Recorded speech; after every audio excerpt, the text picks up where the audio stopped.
a lot to talk about, but overall, man, that face-off obviously kind of stole the show today. Man, what'd you take out of that? That was kind of intense. No, it was just face-off, right? I've done 25 of them. No, probably way more than that, right? Because it's usually the press conference face-off and the weigh-ins face-off. So probably 50 of those are still in my life. Yeah, just stared at him, and then you could tell he was trying to talk himself into being really tough, and then he came back kind of at me, and I just kind of pushed him away as I left, and he didn't really like that. Yeah, he didn't like it at all. I'm curious through this whole process. I mean, I know there's still a little bit to go, but is there any part of you that's like, what have I signed up here for, man? I mean, I know you've been a part of some fun feuds. Yesterday. Yeah. Yeah, when they announced the booth team, and it was like, who in the hell are these people, and what in the hell is going on? So yeah, there's definitely a little bit of that emotion. It's weird because it's like, I mean, I think if you just kind of this high-level trash talk or, have fun with it and that sort of thing, and he's coming back with you with, just saying what he's saying, kind of, if I'm being honest, just kind of childish stuff or whatever, right? Is it a little frustrating to be like, I think you kind of like to have somebody to go back and forth with a little bit, right? Yeah, so I mean, kind of what I think of his jokes, it was like he always picks the lowest hanging fruit.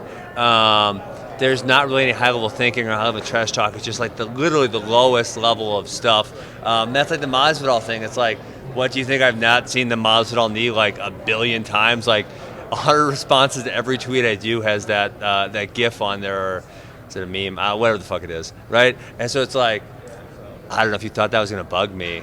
That was bad. Yeah, I'm sure Modelo liked it as it was repeating Modelo over and over. Was it really? Is that what he was saying? Yeah, I couldn't hear. It was the ad for Modelo, God. so they got some free advertising there. But I just wonder, I mean, is it still fun to you, though? I mean, I know you like competing. I know you like this, but this stuff seems kind of almost annoying, if I'm being honest. Yeah, a little bit of me is like, okay, it's time to grow up, Ben. I'm also obviously I do podcasting and I coach kids wrestling, right?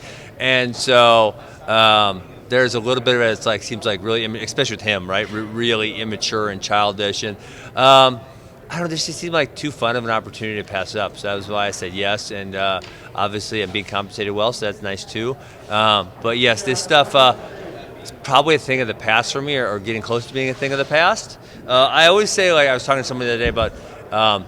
Having a chip on your shoulder, having that edge, it's really healthy when you're a teenager and maybe in your early 20s. And then as you get older, it's like I feel like it's not healthy to keep that going, right? You have to realize that there's more to life, and you have to have some wisdom and patience, and start moving on. Yeah. Obviously, the question is, how good can you box, right? We know how great you can wrestle, but we know your MMA game was based around grappling. So, all grappling. I mean, how good is your boxing? Like, is it better than we thought, and we just never knew because you didn't have to use it in fights because you went to your wrestling, or is this, have you been working on this your whole career? No, I have not been working on my whole career. Right, and in MMA, my whole strategy was how do I clear through the first couple punches to get my hands on him, and then take him down, beat him up. So this has been kind of a whole new ball game for me. I'm learning fast. I'm having fun with it. I think I'm relatively effective. I didn't get hit frequently in mixed martial arts, since that was one, I don't want to say naturally, but just I guess I would say I kind of learned to evade punches, so that's good. Yeah.